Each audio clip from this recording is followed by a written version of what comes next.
We are each the greatest love story. Our life is that wonderful love story. I wish I could show you when you are lonely or in the darkness, the astonishing light of your own being. I wish I could show you when you are lonely or in the darkness, the astonishing light of your own being. I wish I could show you when you are lonely or in the darkness, the astonishing light of your own being. Those words were written by Hafez, a Sufi poet. And there are so many beautiful poets. We know Rumi the most, but there are so many beautiful poets from this wonderful practice, mystical life of Sufism.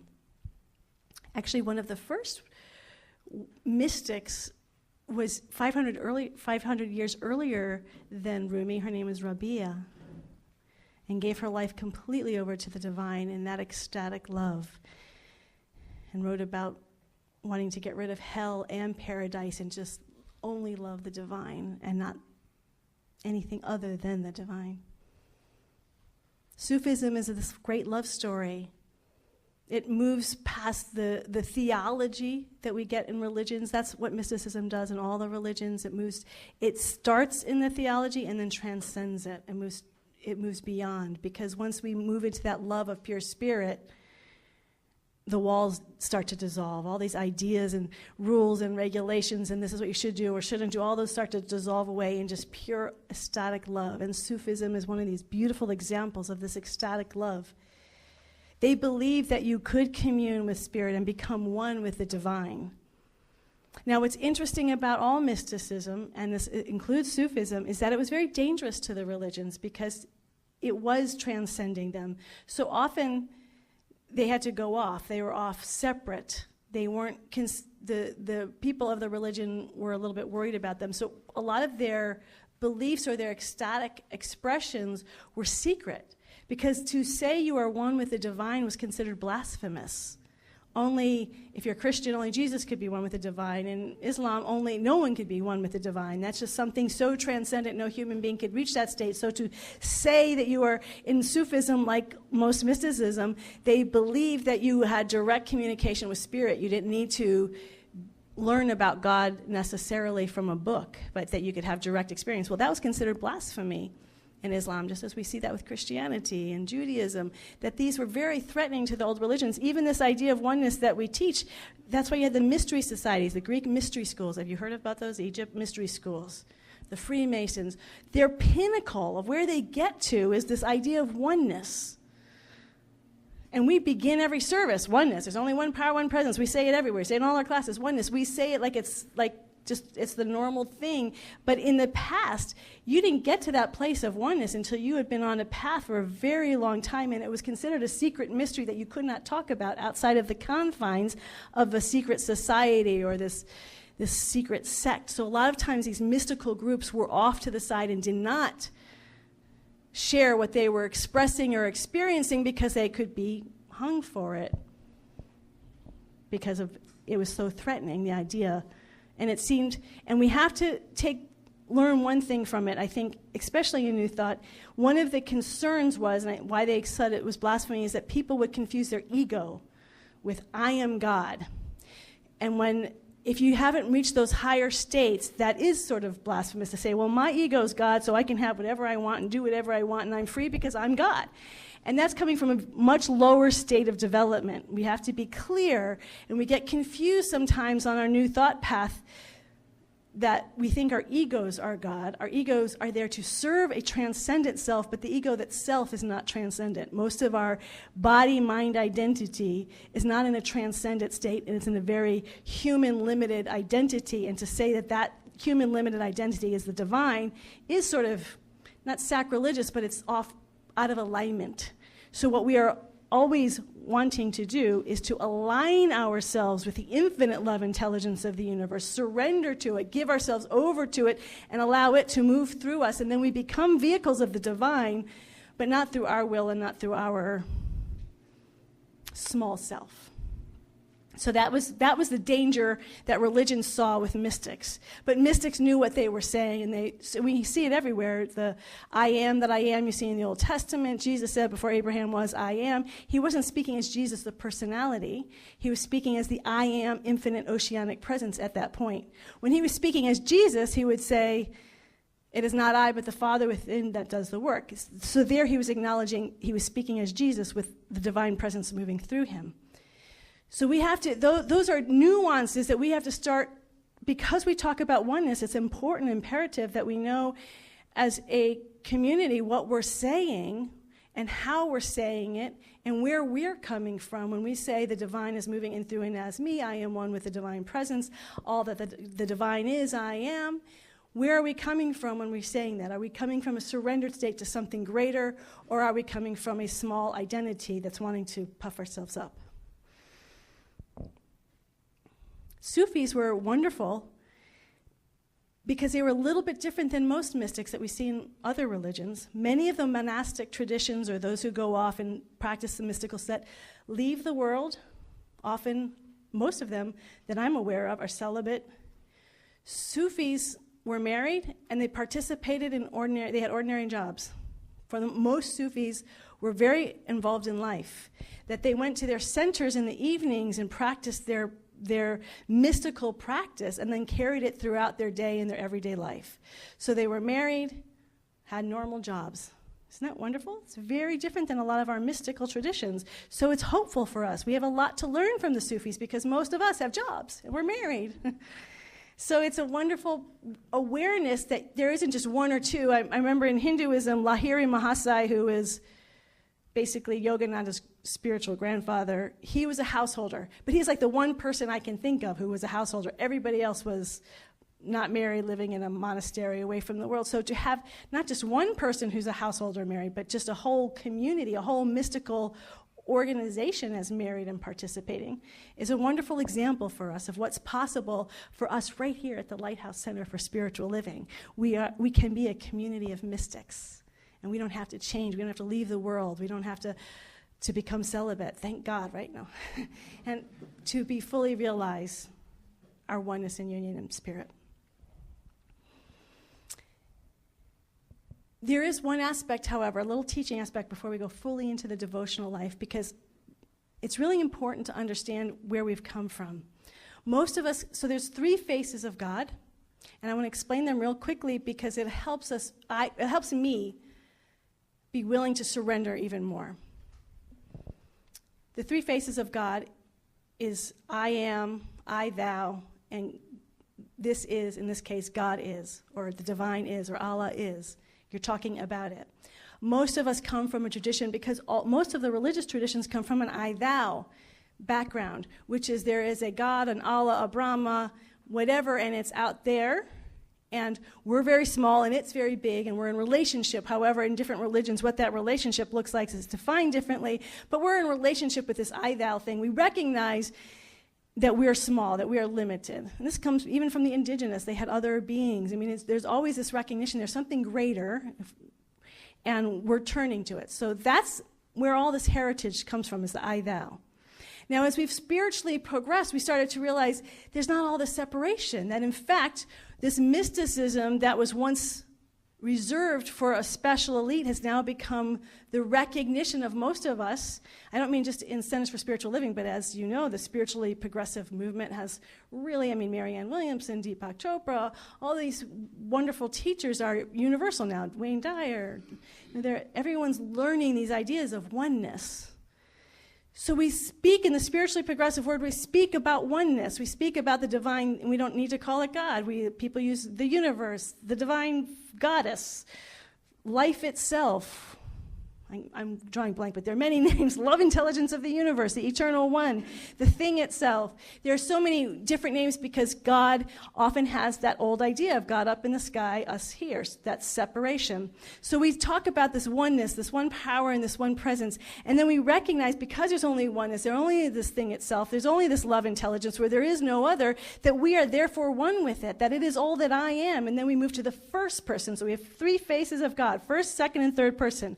Traditionally, it was the second person, I, thou.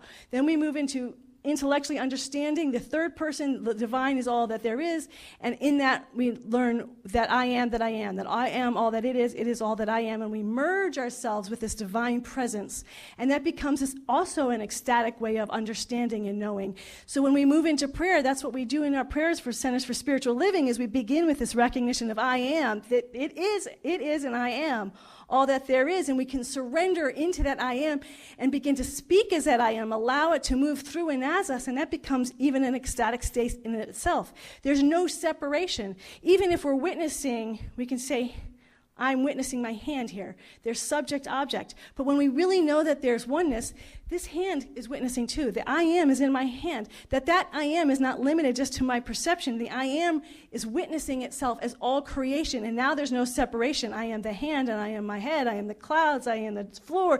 I am everything. And all separation dissolves, and we feel and experience this incredible, extraordinary oneness that is always already happening in every single moment. And it's incredible and fantastic. We needed to learn that and know that, because the separation, I think, gets to be too painful. It gets to be too exhausting. And to recognize we don't need to do anything. It already exists. This oneness already exists. So why then do we go back to the I, thou? Well, the great thing about learning about the three faces of God is that it's not about either or. It's about all of it. And it's just to experience the fullness of spirit as all three of these faces of God. And this came home to me recently because I was listening to two different religious groups talking, and both of them, they were traditional, and both of them were talking about this God externally. And I think of myself as very I, thou. I love the adoration, but as I was listening to them, I felt completely claustrophobic and like, because there was no awareness that there's also this oneness. They don't do any of the third person and the first person the way we do it. And so a lot of their I, thou was coming from so much separation, I couldn't hear it. I was like, I don't like this at all. But when we start to really embrace this oneness, there's only one power, one presence, then the I, thou doesn't come from separation. It comes from a place of oneness. It comes from this ecstatic communion that already exists. It's not we're making it happen. It's not like we have to do things to make it happen. We do the right spiritual practices. We say our 5 steps of treatment in the right order, and then we get oneness. No, it's always there. We're just opening ourselves to it. And when we say opening ourselves, we're opening our small identity into this vast identity. So however you want to say that, my finite identity opening to my infinite identity, my small self opening up to this transcendent being, but it's definitely bigger than my body-mind identity. This is an individual identity that I've had for 52 years, but the I am is timeless and spaceless. What I've experienced personally, and I know many of you have, is that there's something that comes in that relationship that you don't get in the oneness and in the I amness. There's something that gets filled. They say that's even why Spirit created this form, is because it was lonely being in just the I am. It wanted to commune. So as Sufi, the way they know their oneness is not from the I amness. They get to the I amness, but they get there through communion. It's the two coming together. It's like being in a love relationship.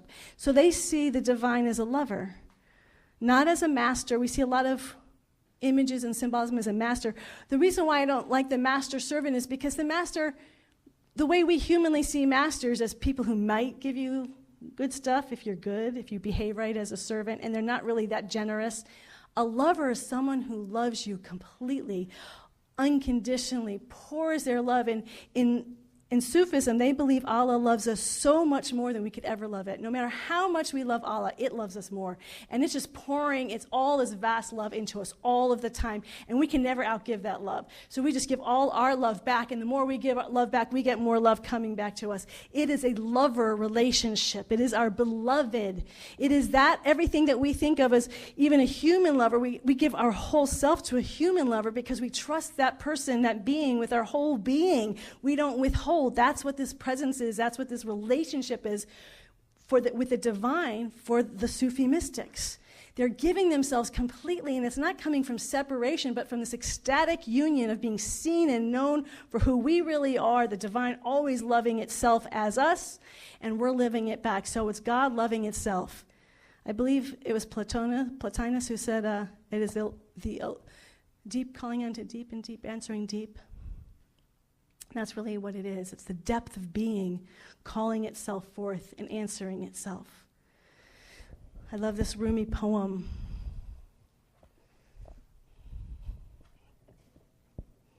Wherever you are and whatever circumstance, and in whatever circumstance, try always to be a lover and a passionate lover.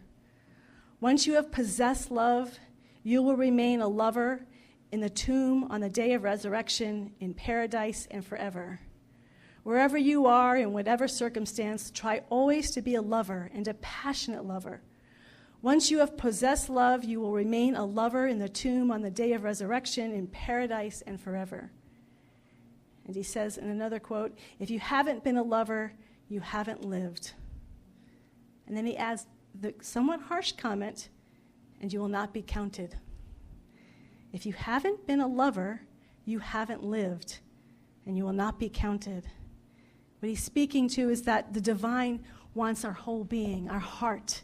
And if we haven't given completely our heart to the divine, we're not fully seen for who we really are. We're withholding. We're being timid. We're afraid to take that risk of giving our entire being to the divine. And it's asking of us to give everything to it, to be a lover, to take that risk and be a lover. The question then is, how do we become a lover? How do we become a lover of the divine? Andrew Harvey, who was an incredible teacher, mystic, if you ever get a chance to hear him speak, he writes wonderful books.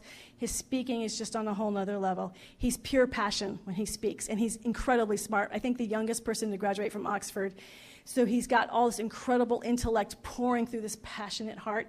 You want to hear him speak. But one of the things he talks about is that we are living in a time where there's a famine of adoration.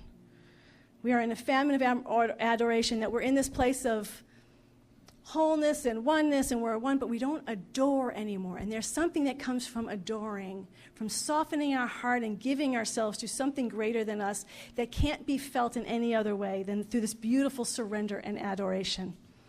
So for the Sufi mystic, the way Rumi came up with a lot of his poems, he had a sacred pillar.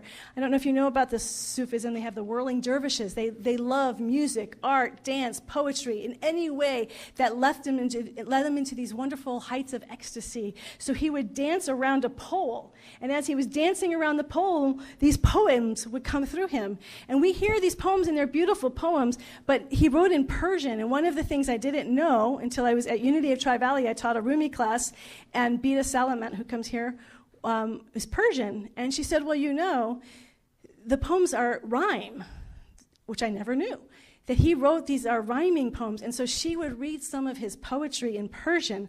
Oh, and they're beautiful. You just hear the sound and the rhythm. They have this incredible flow. So not only is the content beautiful, but in its language in which it was written, it's stunning. And these poems would come through him as he was whirling in this energy around the podium and pillar.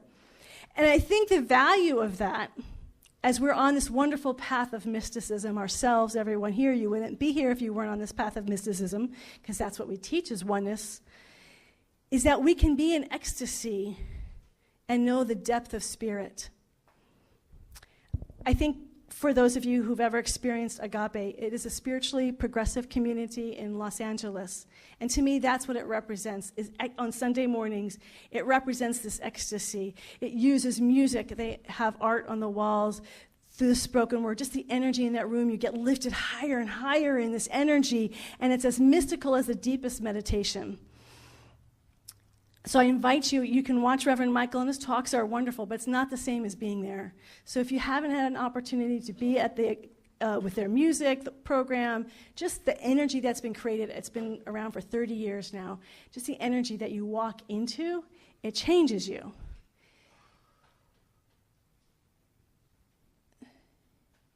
And what's interesting is I also took a meditation class at Centers for Spiritual Enlightenment, which is a Yogananda organization. And if any of you, I've talked about Yogananda before, and he's such a big meditate, go into that deep stillness, close your senses all off and turn within. You can't go deep if your senses are alive. So I went to Centers for Spiritual Enlightenment. I love it there. They're a Yogananda New Thought center in San Jose, and I was taking a meditation class there, and I was sitting there in meditation, and they are a meditating community. That's all they teach is meditation. And so when they go into meditation, you just go deep so fast. And I remember sitting there in meditation thinking, this is exactly how I feel at Agape. And I remember having a conversation with her. She's like, well, they're so loud over there. And that's what she saw in the external. And what I wanted to say is, no, it's exactly what you're getting here in meditation, that incredible stillness. If you go to Agape, and I invite you to do this, because what I used to do when I really realized what was going on there is I would sit in meditation. I would just go within. During the service, everyone's jumping and singing, and people are high energy. But if you go into meditation, it's extraordinary what you start to experience. So you can be in the deepest meditation. You could be jumping and singing and laughing and clapping. You can be in the ecstasy or the inner peace, and it's one and the same. That when we are doing what we are doing for the beloved, because that's the energy Reverend Michael brings, he practices on his own in meditation, mindfulness meditation, which is about the I am presence. But in the sharing on a Sunday morning, that's all devotional. When you go, that is a devotional service, and he lives that devotion. That service is about devotion. And when we do anything for devotion, for the divine, for the transcendent, whether it's art, poetry, music, teaching, accounting, business, software, computing, real estate. We have a lot of real estate people here. Whatever we do, when we start bringing everything that we do for the divine, it changes the entire energy. It uplifts it to ways that we can't even begin to imagine. But it can be as profound and as deep as any meditation if our heart is completely engaged with the divine, if we are in love with the lover. As the monastics in Mount Athos said, if you love the divine as much as you love a lover, like when you fall in love with someone, you think about them all the time, you picture them, you can't wait to see them again. If we start being in relationship with the divine, with this passionate love, it takes cultivation. But it doesn't only take cultivation. What I love about the Sufi tradition is it doesn't take only cultivation by yourself. You can be in community, you can sing, you can laugh, you can dance, you don't always have to be quiet, and you can still feel that depth of intimacy with the beloved if everyone else is with you. And that's why when we sing these songs, we're singing a song, we're together, we're singing about the beloved in our hearts, and it expands us to be in a group of people to deepen and feel the presence. And yet, that's the way we practice the divine. That's what the lighthouse, we're going to just continue to grow in our mystical experiences. Setting that intention. We can be a mystical community where people feel the divine as soon as they walk in this door because we are so alive in our passion and our love for the divine, and we are infused with it as we come in here on Sunday mornings with our music and our reading, our conversations with one another, our hugging one another, seeing each other, seeing the divine beloved in each and every individual with whom we come in contact. And all of this I experienced when I was at Agape. And yet there was always a little something still missing for me. And I'm not saying it was missing from, it was just from me. And this is going to be something you can look at within your own self. So Ramakrishna is a devotional mystic from India, and he loved God as the Divine Mother. And all this that we've been saying, he lived totally devoted to the Divine Mother and go into these ecstasies and trances. And then he wanted to discover this in all the world's religions. So he started doing this devotional practice that was in alignment with every world's tradition and kept experiencing this ecstatic state of love. So he did it in the absolute sense. What's interesting about Rumi, so Rumi's father was a theologian. He knew the Quran. He was raised Muslim. He believed in the Muslim theology and then moved on to mysticism and became a mystic teacher, a Sufi mystic teacher. And all of that was great. And then he went to Turkey, and for 4 years he met his spiritual teacher, Sham, and fell completely in love with the divine through Sham. Sham was just operating on a completely higher level. And he gave himself completely, knowing a love that he had never known before through this vehicle called Sham. And a lot of his poems, well, we'll get into that the next time we talk about Sufism, is about that heart opening that he experienced with Sham. But then Sham disappeared after 4 years, and how he dealt with that. But it took an individual to open his heart even more to experience that. And that's for me. I'm just throwing this out there for those of you who might be like me, not like I said, Ramakrishna. So many devotional people just love the divine just as the divine. But I kept longing for a personification, and I already had a relationship with Jesus. So it was so hard for me to give my love because I love the impersonal, the vastness of love, and I kept feeling like if I love Jesus, I have to limit myself. Fortunately, Jesus doesn't let me and keeps taking me to all these other teachers and say, well, learn from Yogananda, learn from Shinryu. Open it up. There's no walls. There's no separation here. And yet there's a personal relationship. And this personal relationship, that's why I love this topic, has gotten deeper and deeper. It's not about, for me, a religion. For those of you who know me, I can't rattle off the Bible quotes. It's not about the Bible for me. It's not about learning the Christian religion. It's about being in relationship. Jesus said, worship me in spirit. And for me, that's what my relationship is. And it's something that consumes me every day. It's something that I'm practicing every day to love even better and deeper as much as I possibly can. And for me, Jesus, there's the form Jesus, there's the energy body Jesus, there's the Jesus that has no form or no body, is completely free from all definition, and I can't even begin to. There is no separation between God and Jesus. But that's true for all of us. When we move us to a highest causal self, there is no separation ever.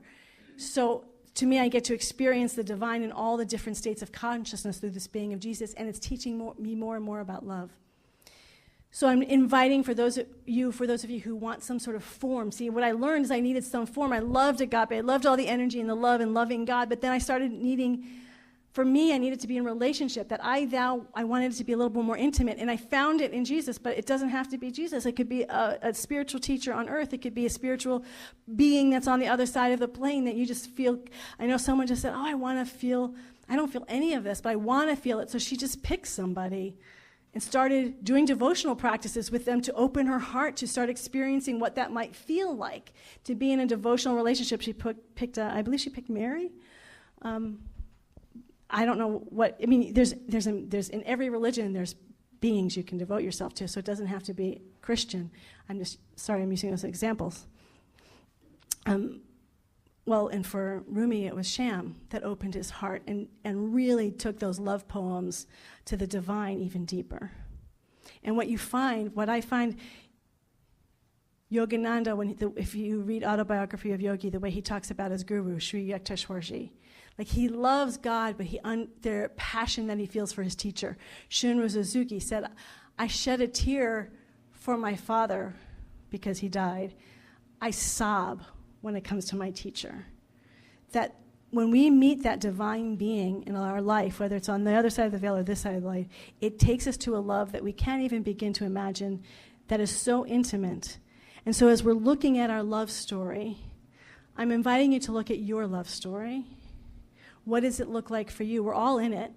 This divine presence, that's why I love the quote, be a lover, that this whole universe is made from love. It is giving itself in love to us every single day. And so we begin with what has been my love story this far. This presence has been always in love with us. It didn't just start now or just when we decide. It's always been loving us passionately. What's been my love story so far? And how do I want to deepen in my love story? How do I want to deepen that every time? Thomas Merton said that what he'd like to do after he experienced this ecstatic union with God is just stand on the corner, and just fall in love with everybody who walked by. That was just his practice. It's just being in love with everybody. And not human love. I just want to keep saying human love is so small compared to this divine love. So even Rumi, who was a Sufi mystic, went even deeper when he experienced it through Sham. It just keeps growing and growing. Andrew Harvey talks about that. There's no end to this love. It is not static. We want to keep stretching our heart 1,000,000 times over and 1,000,000 times over. And wherever we are, stretch it again, because there's no limit to this love. This love story is a love story that has no end.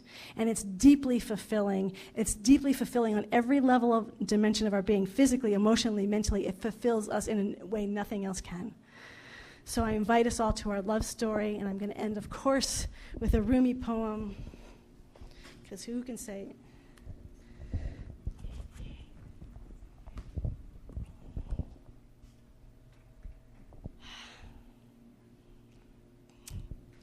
Wake up, lovers. It is time to start the journey. We have seen enough of this world. It is time to see another.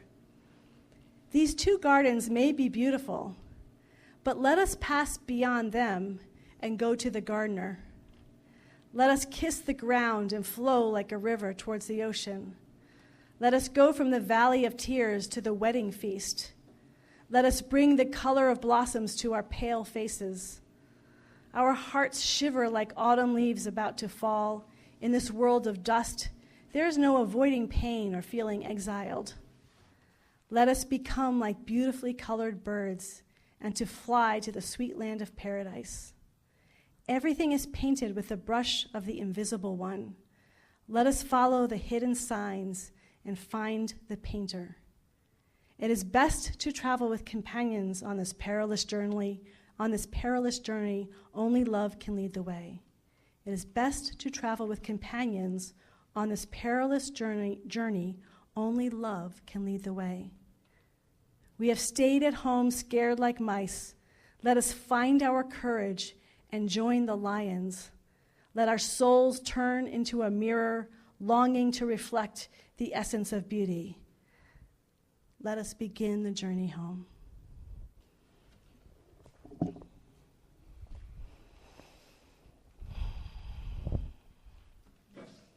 And so we collectively, in this beautiful, sacred space today, open our hearts to the divine beloved, to our divine beloved, not from a place of separation, but from a place that we are already one with our divine beloved. It is already giving of itself completely and fully to us, and we are giving ourselves completely and fully to it. We allow ourselves to surrender in this moment and in this prayer to this divine beloved, letting it infuse us, infuse every atom and cell of our being with its love, with its wholeness, with its creativity, with its joy, its beauty, its harmony. All that it ever has been and ever will be is pouring through us and consistently giving itself to, through, and as us in every moment, in every breath, in every space in between each breath. We are consumed by our divine beloved. We allow its infinite, tender embrace to envelop us in its vast oceanic love that knows no limit, that knows no condition. It sees all of who we are. It loves all of who we are beyond our wildest imagination. It loves us more than we could ever love it. It is continually giving that love with no end to who and what we are this very day, in this very moment. That we don't need to do anything or change anything to receive this love, to be open to it, to allow it to change us and give itself to us this very moment. That we are all deserving of this love. We are inherently good beings of light and love. We are made in the image and likeness of this love, and we allow it to pour itself in every area of our beautiful lives, our sacred love stories. Our sacred love stories with our family, with our friends, with our work life, with our financial life, with our physical health, with our emotional health, with our mental health, in every area of our life, as citizens of this country, as citizens of this planet, as citizens of the cosmos, in every area of our life, we allow this love to pour itself into us. We accept, we say yes, we say yes, we say yes. We allow ourselves to be healed and transformed by this love so we are never again the same. We are made new in this moment by this love, and we pour ourselves into the creation of this world. We engage and we participate in this love story that everywhere we go, we see with the eyes of love, we receive with the eyes of love, and we give with the eyes of love. There is no limit to this love. We can never outgive the givingness of God. We can never outgive the lovingness of God. This is what we know about the divine presence we can call Allah this very beautiful day, this divine presence. We celebrate its healing energy in our life right now. We celebrate that it is never, ever withholding from us, ever.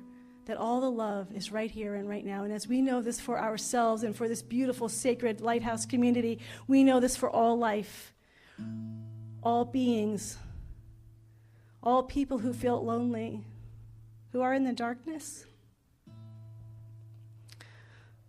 Wherever there is pain, longing, fear, anger, sadness that is bubbling forth in our world today, we allow that wonderful love to be that healing balm.